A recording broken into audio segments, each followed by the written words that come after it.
Rants of a Naija Chic. So we continue on this journey of young, famous, and African that I have taken myself on.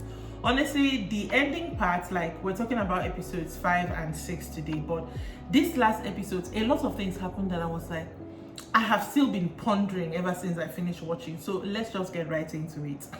First of all, in this episode 5, finally, Swanky and Annie meet to talk what exactly is going on while they're not in speaking terms. I think Swanky is the one who invited her. And to begin with, the way they entered into this, meeting, whatever it was, I just knew that it was not going to, they were going to resolve it, but they were going to resolve it on the surface level. So Swanky started saying everything about what is his own issue, which is the call that he was on and Annie was on the call and Annie was saying things about him. And Annie felt, to me, Annie was very evasive. Like, you know, when you are trying to talk to someone and the person is, you are asking the person a question and the person is doing roundabout instead of answering what you're asking.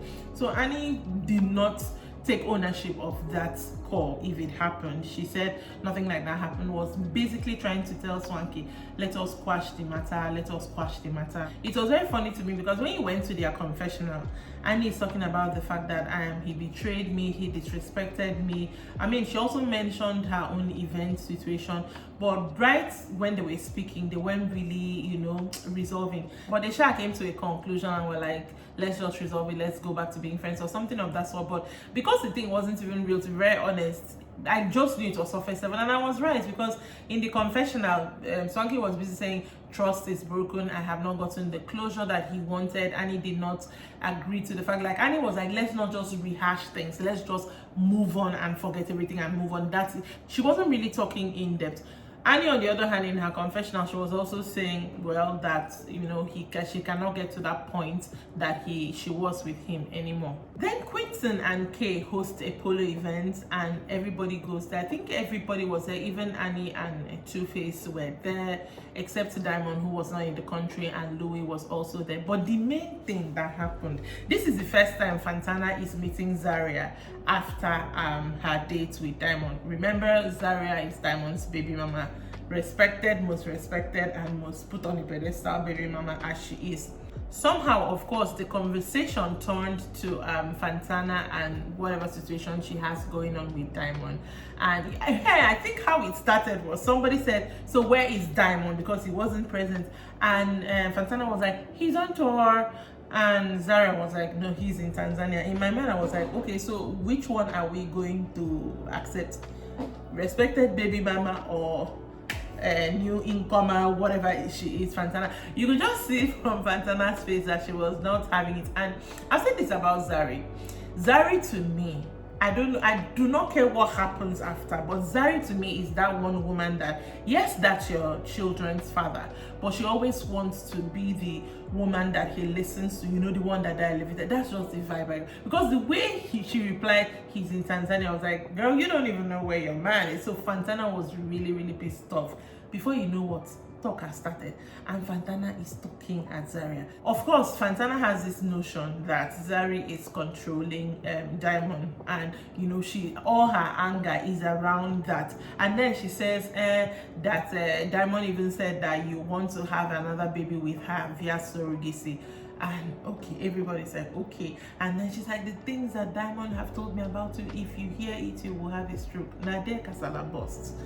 Honestly, the whole thing was too much drama for polo events you go to, you're like all dressed up, you have your fascinators and everybody's going to chill. But again, drama was present. Now we know that there's drama between Fantana and Zari. Both of them feel away, even though they will not admit it. Both of them definitely feel away. I don't understand how these people will do this show. You have your baby mama and then you see another girl and you will want to move to the girl. It doesn't make sense to me in any way, shape or form. The final event for the episode was a gin school. I don't know, the whole idea is supposed to be like you're mixing gin with other drinks or whatever, but I really liked that idea. And everybody went there, the event was going on well, but Swanky coming into the event, by now, Bonan has decided she doesn't want to be in the group again. And I'm now wondering, wondering, I don't know what contract she signed with, you know, whoever is the producer, because you started a show with them and then halfway towards the show you don't want to be there again.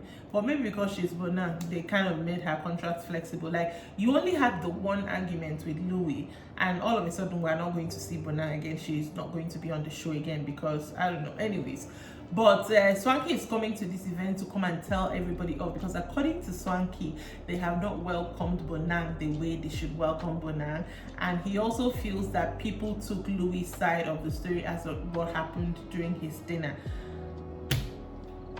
So gin school has started. Kanye is, you know, they're making gin, doing whatever they're doing, and Swanky, of course, that he wants to make an announcement that Bonang has decided she doesn't want to be part of the group. And everybody's like, what did they expect us to do? What did they expect us to, you know, did you want us to clap or say, hey, yeah? Well, of course, they didn't say, hey, yeah, but like, and I'm like, why are you making the announcement in such, see, when it comes to Swanky and Bonang here, I think Bonang expected something from this cast, that they will elevate her and make her the queen of Young, Famous, and African, and everybody was not really paying her mind. So that's the only reason I think she exited, left. That's the only reason. Swanky, on the other hand, also expected everybody to, like, you know, probably lick Bonang's ass, but nobody was really paying her any attention, and Swanky actually got angry. Then now got angry about the whole Louis situation. Like, why are people seemingly taking Louis' side? And Kanye was trying to defend Louis, Nadia was trying to defend Louis, and Zari, who was actually present at the dinner, wasn't saying a thing, and he seemed to have a problem with that. Again, another event that ended in somewhat chaos because people still didn't, you know, gel the way they were supposed to gel, and they didn't have fun the way they were supposed to have fun. Episode 6 opens up with Louis meeting up with Kanye, and what is he asking Kanye? He's like, he wants to have a child. He always wanted to have a child when he was 30, and since he knows, he has heard, he didn't even hear it from Zari, but since he has heard surrogacy and Zari's name, that he wants to fill out Zari through Kanye to find out if Zari would be willing. This is what I heard. If Zari would be willing to either donate eggs or for them to research into surrogacy together. The whole thing was, I heard him ask for Zari's egg. I'm like, I'm going to assume this guy has been in this group maybe 2 months max or 3 months max, and you're asking a woman to give you eggs. You have not even had any interaction. Okay, they've only had like a one-on-one meeting once after the whole Swanky dinner's fiasco, and Zari came to his hotel to check on him, and then you suddenly want her ex again. This is a woman who is tied to Diamond, and you have said that in the past you and Diamond have shared something. So Louis, to me, it wasn't tracking. Kanye was also very surprised. I cannot recall if he did tell her to ask Zari, but I don't think he did. He was just feel her out, which is not asking. I mean, if it's your girlfriend, you know, just source her out. Is she open to this idea? But of course, Kanye took that to mean, let me go and ask Zari. And what did Kanye do? Kanye went and asked Zari straight up, Louis wants me to ask you if you can have his babies. And she didn't even mention surrogate. So I'm thinking in Zari's mind, Zari is now thinking, this guy that I don't know anything about wants me to start being pregnant for him. Like, is that what this is? Like, again, Zari is big on respect. Zari is like, so you don't even respect me? I'm like, Kanye has gone to do the one that they did not send her. Okay, oh. In this episode, we also saw Andile on his quest to find love. So Andile goes to have lunch with Annie and Two-Face, and he goes to that lunch with his second baby mama. I had said that Andile had 4 children with 4 baby mamas, but that was wrong. He actually has 4 girls with 2 different women. So he goes to this lunch with baby mama number 2 and the one he had the child with last. And you know, they're talking about their relationship. You know, Annie them were like, we see chemistry between you guys. So he's trying to figure out if he wants to get back with Seba, which is the second baby mama. But also he has a very close relationship with Rosette, who is his first baby mama. I think his situation was, he had a child with Rosette, they had a break, he had a child with Seba, him and Seba had a break, he went and had another child with Rosette, and then the break, came back and had with Zeba. So him talking with Annie and Two-Face, he really, even in his confessional, he was like saying that their stories are really similar, that he can really relate with them, but he's at a point in his life he feels like he needs his own thing. And then he asks Two-Face, when did you know that Annie was the one? That question kind of got on my nerves because I'm like, you've been with Annie for a long time, but this is not my problem. When did you know that Annie was the one? And Two-Face is like, the first house I bought in Lagos and I walked into, it was a big house. I realized, oh, I'm going to be in this house by myself. For some reason, that really resonated with Andile, because it was like, oh, even got emotional because it's like he's building a house, and should he wait until the house is done and realize he's going to be living here by himself? But it's unpopular opinion, please correct me if I'm wrong. I felt somehow when Two-Face was like, that is the time he realized that Annie was the one. Like, it took you buying a house to realize that this woman that has been with you, literally the only man she has known, is the one. I saw Andile got emotional. Me, I was like, it does what? It had to take you a house, not everything she has done for you, how she has stuck by your side. No, that did not sit well with me at all. If it has to, no, I cannot say about their relationship, but if it has to take you being in a space that you are alone, then you feel like, okay, in all the mini, more, I'm picking you. No, I will exit left. Finally, Zari's birthday comes around. First of all, I really like the things. I haven't really talked about the fashion on this show, but hey, trust me, the fashion is definitely better than season 1. Their hair is also definitely better than season 1. I remember this very well because I remember one particular blog, a US blog, they were in the comment section, they were dragging them for their choice of wig in season 1. But season 2, the wigs are better, the fashion is better. Anyways, for Zari's birthday, the theme was African, you know, royalty, and again, everybody was there. But that's not even the drama. The drama at this birthday was that, Andile, you're on your quest for love, right? You have baby mama 1, baby mama 2. Obviously, they don't really like themselves, especially Seba doesn't even like Rosette. Rosette doesn't. They are cordial, but they don't like themselves. Okay, guests are arriving, and the first person who comes in is Rosette, baby mama number 1, and you know, seated. I already know that Zeba was coming because Andile said it in his confessional. Then Andile comes, greets Rosette, greets everybody, and then goes sit next to Fantana. You know, thing is going on. Next thing I see Seba, second baby mama, walking, and I can see from Rosette's face that she's like, okay, this is not something that, like, her face changes. But they were cordial, went and greeted, and then Andile is trying to say, you know, sit there, trying to keep space between them. And it was obvious what he was doing. Now, party hasn't started. I mean, Celebrant is there, Fantana is there, Andile is there, some other people are there. I think the only person that wasn't there as at the time was Swanky. So now Seba is sitting here, Rosette is sitting there, Louis is between them, and even Louis was very uncomfortable. The next thing, Rosette starts asking Seba questions, and the questions are very argumentative in nature, even her tone. Rosette is asking her stuff like, okay, they're talking about how they've been. I think that's how they started out, and then they talked somehow they got into talking about their relationship, and all of a sudden Rosette is saying, so is that why you had the baby, like to try to keep the man? And Rosette is like, okay, is that why you had the baby? I could see that Rosette was trying to control herself, and not because this is someone's birthday. Party has, I don't even think that even drinks yet. Party has never started. And Rosette was really argumentative towards Seba, in my opinion. And the girl was like, it almost got to argue at a point, and Louis actually got up, and Andile came to sit where Louis was, and the person who Andile was, because me, I didn't note all these things, the person who Andile was turning to correct was Seba, not Rosette.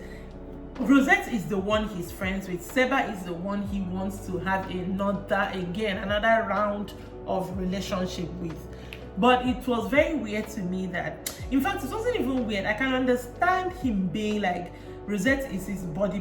I can understand him not wanting to correct his body, but in my opinion, it was his body that started the issue. On the other hand, Zari is just wondering what exactly is going on during her birthday. Fantana had to get up and go to Zari, like, what's happening? Why is this happening on your birthday? She's like, please help me end it. So Fantana went to them straight up. It's so funny that it is the youngest of them all that had to go to them, who I assume are older than Fantana, and tell them, this is Zari's day. Can you people please calm down? They're trying to do the whole, we're not arguing, we're talking. I'm like, Your face is arguing, your tone is arguing. You may not be shouting yet, but you're getting there. But the Sha ended all that situation. Later on, Swanky arrives at the party and he's coming there again. Even as he's walking in, what he's playing is the fact that he's coming there to kind of, fight, basically. Like, he's not happy as he's coming in there, and when you come into a space and you're not happy, of course it shows. He gets there, he doesn't of course greet Louis because he has his own beef with Louis, carried over from the whole Bonang issue, carried over from a lot of places at this point, so he doesn't greet. But Louis was okay with the not greeting. So Swanky sits with Fantana and Nadia, and Nadia in this group is I don't want to call her gossip, but Nadia is the one that always wants to table the issue. So immediately, well, not really immediately, but Nadia now turns to Fantana and Swanky like, have you heard? Say what? That Louis is asking Zari to carry his babies. So like, everyone's like, what? Even Fantana is like, okay, we just went on a date because in episode 4 they had gone on a date, and now you're asking another, and it is Zari that Fantana doesn't even like. You're asking another woman to carry his babies. Even Swanky was like, what is this? What's going on with this guy? Swanky is now of the opinion that Louis is faking, is pretending because he wants to fit in with the group. After a while, Fantana actually got up to go sit closer to where Louis was. And that is Swanky sitting all the way over here, directing Fantana, don't sit there, keep a chair between you and Louis. Louis, of course, didn't find that funny, so he was already ready to leave the event, and he's getting up to leave, and everybody's like, they've not even done the toast, you're leaving. She says yes, that there's a lot of negative energy coming from Swanky, and Swanky's like, what did I do? What did I do? See, I do not like people that know what you are doing, but you're acting like you don't know what you're doing. This is coming from somebody who does the same thing, but I can recognize it when some other person does it, and I do not like it. Because Swanky's like, what did I do? I'm just asking her to create space between you because I'm hearing a whole lot of things about you. You are asking people to have your babies. Oh God. I know that this is not how Louis would have wanted this whole thing to play out. And again, he kept stressing in his confessional that he's not a fighter, so he didn't really say anything, and Swanky was busy talking. Mind you, Louis was getting up to leave, but who ends up leaving? Swanky ends up leaving. Maybe that's how it was edited, but Swanky ends up talking and then leaving, and that is where the episode ended. It is a roller coaster with these people because I feel the group is too big and too diverse for them to try to mesh. But then again, we watch these shows for the drama. If you're honest, we know we watch it for the drama, so I'm definitely here for the drama. The whole Louis asking Zari for eggs and Kanye going to misrepresent it the way he did not say it. He shouldn't even have said it in the first place, to be very honest, because why are you asking this woman to research surrogacy with you? Do you not have Google? Like, why must it be with her? Why do you want to do it with her? But the whole thing was giving me headache, and Swanky is too argumentative over nothing. Now, at the end of Jane's school, he was still argumentative because everybody did not receive the Bonang is leaving the WhatsApp group the way he wanted them to receive it. He's now, and I think Louis again is getting the brunt of it. But it is an interesting show, and I am here for it. That is it for me for this video. Let me know in the comment section if you would ask someone that you just met in like 3 months to have your babies or to have their babies, either which way. But yeah, make sure that you're subscribed to this channel and you are sharing it with your friends. Check me out on Facebook, Rants of a Naija Chic. Like the page, follow the page, engage with the page. All right, I will see you next time. Bye.